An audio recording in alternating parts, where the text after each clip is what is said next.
Astaghfirullah. Bismillahirrahmanirrahim. Assalamualaikum warahmatullahi wabarakatuh. Bihamdillah wassalatu wassalamu ala rasulillah wa ala alihi wa sahbihi wa mawalah wa la hawla wa la quwata illa billahi wa ba'du. Qala Allahu azza wa jalla ya ayyuhalladzina amanu taqullaha haqqa tuqatih wa la tamutunna illa wa antum muslimun. Amma ba'du, ma'asyiral muslimin yang dimuliakan Allah subhanahu wa ta'ala dimanapun antum berada. Alhamdulillah, di malam hari ini kita bisa duduk kembali walaupun lewat media pesantren tahfidz Al-Quran Jabal Uhud Tiban Batam. Teriring salawat serta salam kita aturkan kepada Rasul kita yang mulia alaihi salatu wassalam. Pembahasan di malam hari ini kita akan membahas tentang kisah seorang nabi yang sangat dicintai iblis. Siapa nabi ini? Bagaimana riwayatnya? Kenapa pula iblis suka dengan seorang nabi? Padahal iblis adalah musuhnya para nabi. Ma'asyiral muslimin yang dimuliakan Allah subhanahu wa ta'ala, sebagaimana yang sering kita dengar bahwa iblis adalah makhluk yang terlaknat yang Allah subhanahu wa ta'ala ciptakan sebelum Allah menciptakan manusia, bahkan menempati bumi sebelum manusia menempati bumi. Dan Allah subhanahu wa ta'ala ciptakan dari api, bahkan sebelum iblis dilaknat oleh Allah subhanahu wa ta'ala, dia termasuk makhluk yang sangat dimuliakan, bahkan hidup di alam para malaikat. Akan tetapi ketika Allah subhanahu wa ta'ala menciptakan Adam dari tanah, kemudian meniupkan ruh langsung oleh Allah azza wa jalla, dan Allah perintahkan para malaikat untuk sujud, tetapi iblis enggan sujud, bahkan sombong, bahkan tidak mentaati perintah Allah. Dari sini Allah subhanahu wa ta'ala laknat iblis sampai kiamat. Ma'asyiral muslimin yang dimuliakan Allah azza wa jalla, maka sebab laknat Allah kepada iblis inilah, maka permusuhan iblis kepada Bani Adam akan terus sampai kiamat dan akan berusaha untuk menyesatkan mereka. Akan tapi ada satu kisah yang disebutkan dalam beberapa literatur sirah dari Abdullah bin Umar radhiyallahu anhuma. Dia mengatakan, laqiya iblisu Musa.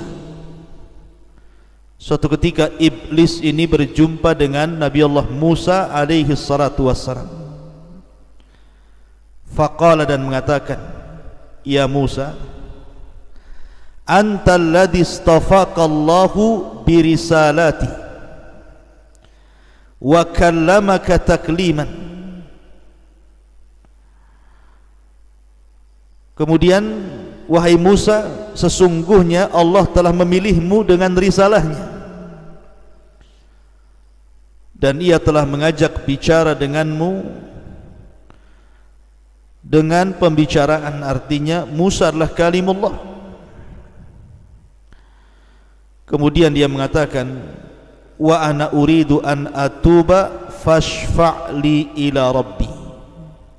Saya sebenarnya wahai Musa ingin bertobat, kata iblis. Bisa enggak kau berikan syafaat kepadaku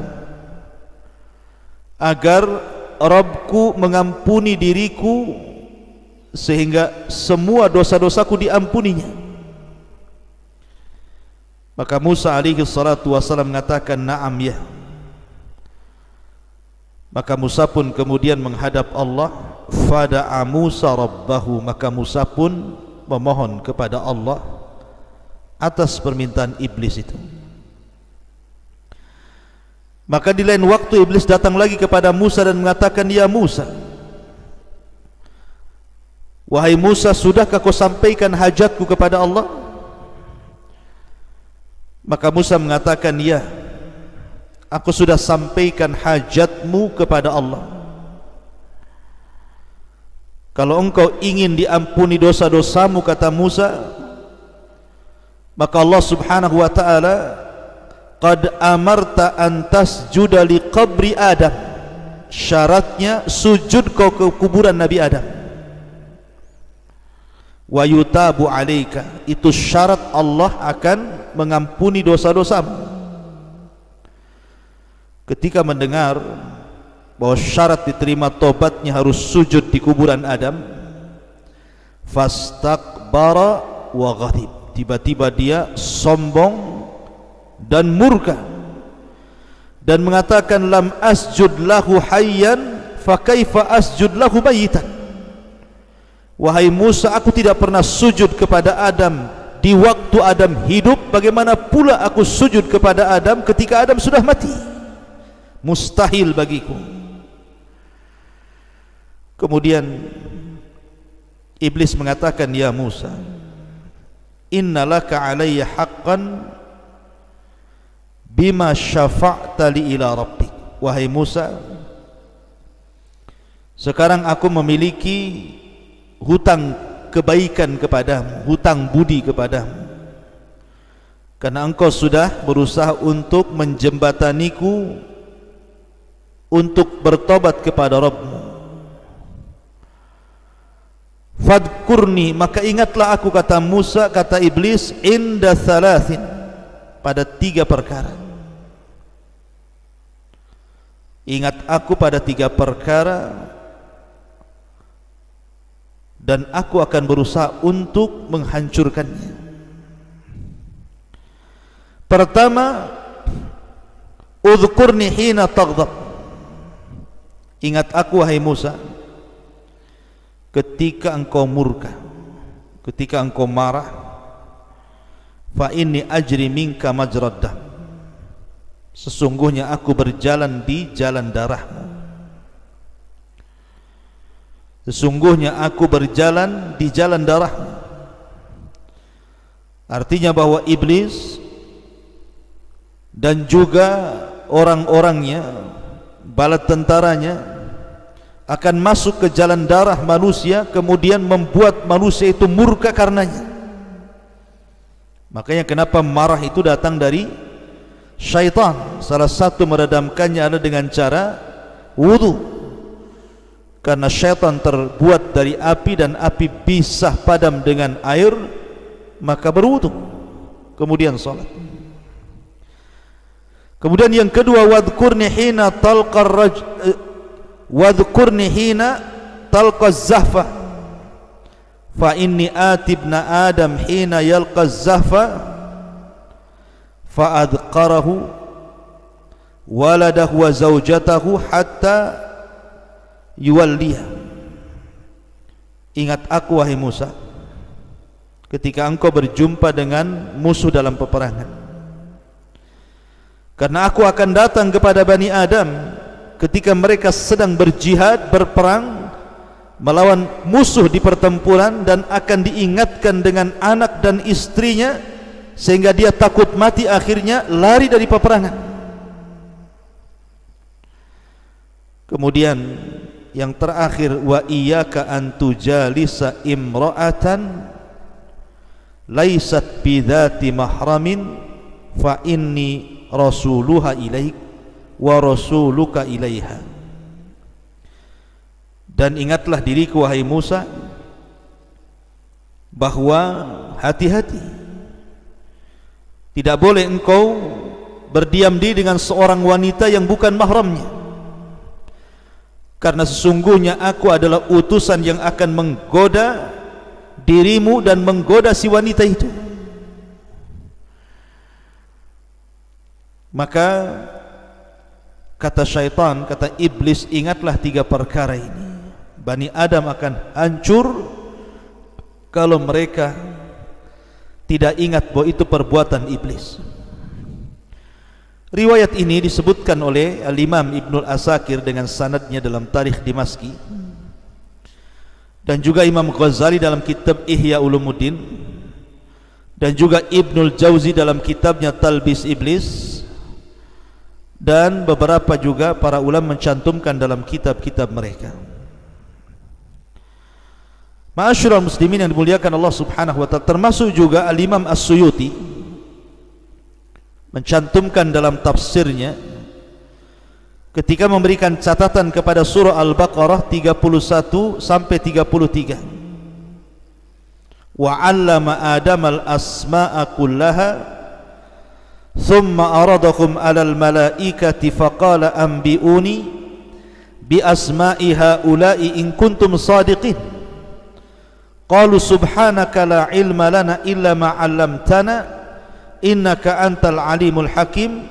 Qala ya Adamu anbi'hum bi asma'ihim falamma anba'ahum bi asma'ihim qala alam aqul lakum inni a'lamu ghaibas samawati wal ardi wa a'lamu ma tubduna wa ma kuntum taktumun.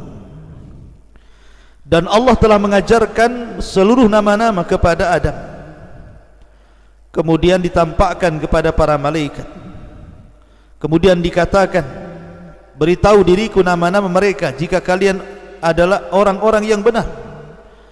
Maka para malaikat mengatakan, maha suci engkau, tidak ada pengetahuan bagi kami kecuali apa yang kau ajarkan kepada kami. Engkau zat yang maha mengetahui lagi maha bijaksana. Maka Allah firmankan, wahai Adam, beritahu mereka para malaikat dengan nama-nama mereka.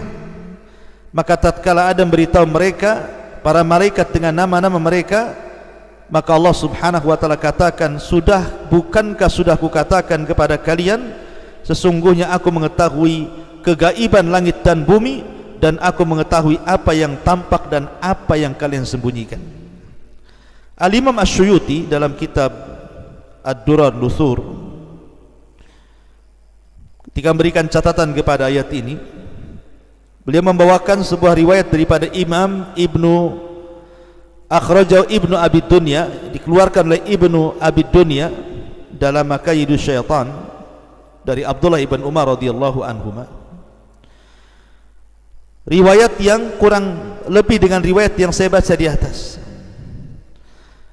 Jadi iblis itu suka dengan Nabi Musa alaihi salatu wassalam, karena Musa itu memang nabi yang dekat dengan Allah Azza wa Jalla dan suka berdialog. Maka disematkan kepada Musa kalimat Kalimur Rahman, nabi yang suka berdialog dengan Allah. Karena di antara 25 nabi dan rasul yang dikenal dengan Kalimur Rahman itu 3. Pertama Adam, yang kedua Rasul kita Muhammad sallallahu alaihi wasallam, dan yang ketiga Musa alaihi salatu wassalam. Adam ketika di sorga, Rasul ketika di Sidratil Muntaha, dan Nabi Musa ketika di Bukit Saina. Tetapi yang banyak berdialog dengan Allah Azza wa Jalla secara langsung tanpa perantara adalah Musa. Sehingga apapun yang dipesankan iblis kepada Musa, Musa bisa menyampaikan kepada Allah Subhanahu wa taala. Makanya dia berjumpa, iblis suka dengan Nabi Musa dan mengatakan, ya Musa antalladzi istafaqallahu birisalatihi wa kallamaka takliman. Wahai Musa, engkau rasul yang Allah pilih dan engkau rasul yang suka berdialog dengan Allah Subhanahu wa taala.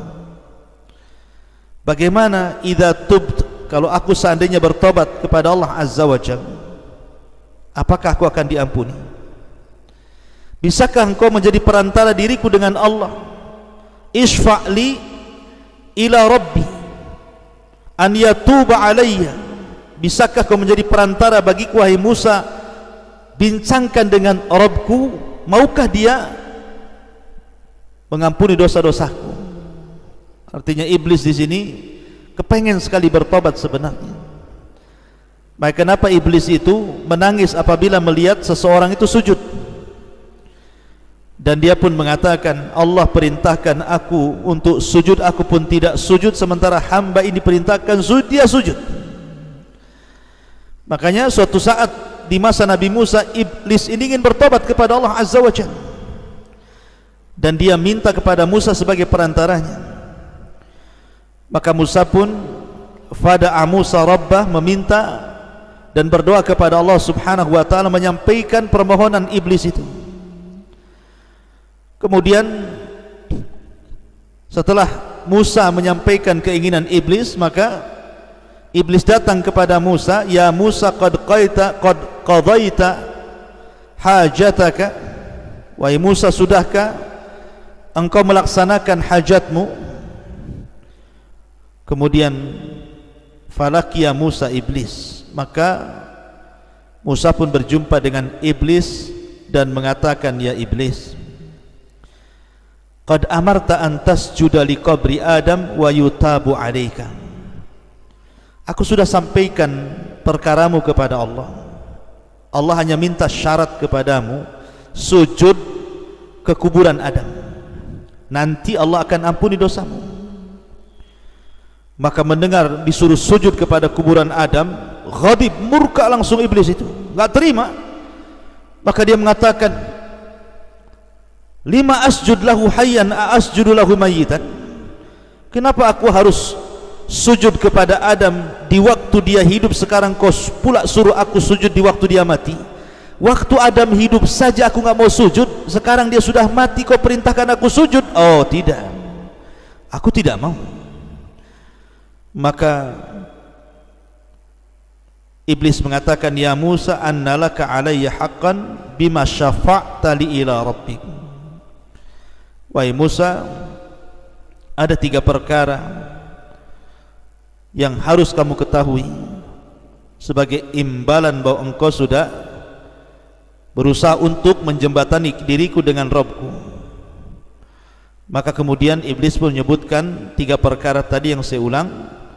Pertama, ingat iblis ketika marah, bahwa marah itu berasal dari syaitan.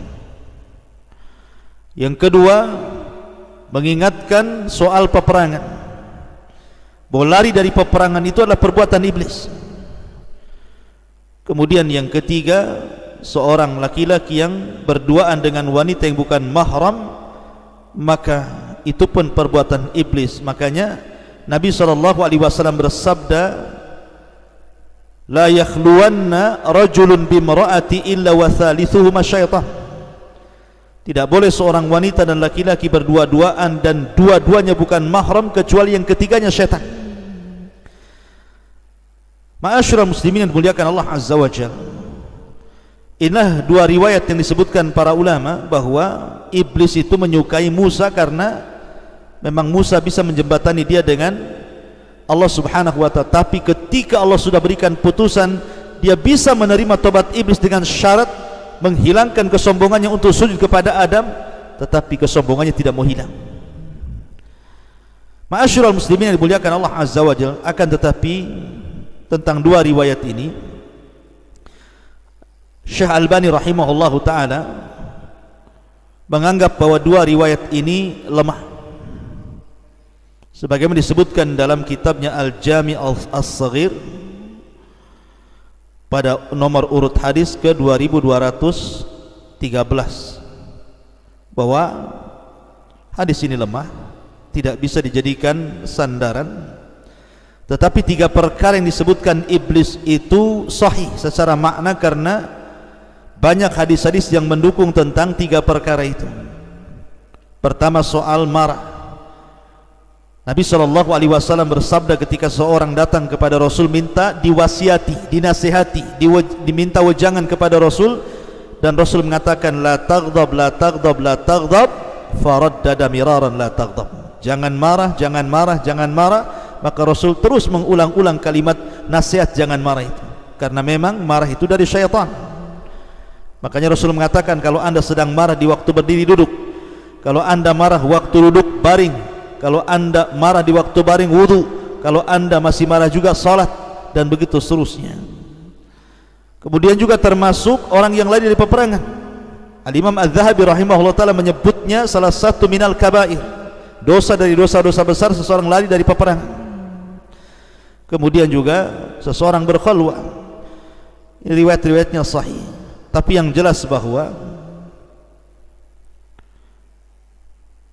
walaupun demikian, maka iblis tetaplah iblis, makhluk yang sudah dilaknat Allah subhanahu wa ta'ala, dan akan senantiasa menggoda kita. Oleh karena itulah hati-hatilah dari tipu daya iblis, karena iblis akan menggoda kita ini selangkah demi selangkah, setahap demi setahap. Mulai daripada yang berat, mengajak kita kesyirikan, menyembah selain Allah azza wa jalla. Kalau tidak bisa, turun tensinya ke bawah, mengajak kita menentang Nabi dan Rasulnya dan menentang ajarannya. Kalau tidak bisa, maka turun ke bawah, mengajak kita untuk melakukan dosa-dosa besar. Kalau tidak, maka terus ke bawah, disuruhnya kita untuk melakukan dosa-dosa kecil. Kalau tidak bisa terus ke bawah, disuruhnya kita melakukan hal-hal yang tidak ada faedahnya, sehingga kita disibukkan dengan perkara-perkara yang tidak ada manfaatnya, sampai akhirnya kita terlena dengan godaannya. Makanya Allah mengatakan wala tattabi'u khutuwatis syaitan, jangan kalian mengikuti langkah-langkah syaitan, karena syaitan itu aduun mubin, musuhmu yang paling nyata. Wallahu alam. Inilah tentang kisah seorang nabi yang sangat dicintai oleh iblis, Musa alaihi salatu wassalam. Namun sayang riwayatnya dilemahkan oleh Syekh Nasiruddin Al-Albani rahimahullahu ta'ala dan juga para ulama yang lainnya. Mudah-mudahan manfaatnya. Subhanallahi bihamdika, asyhadu an la ilaha illa anta, astaghfiruka wa atubu ilaik. Allahu ta'ala alam. Assalamualaikum warahmatullahi wabarakatuh.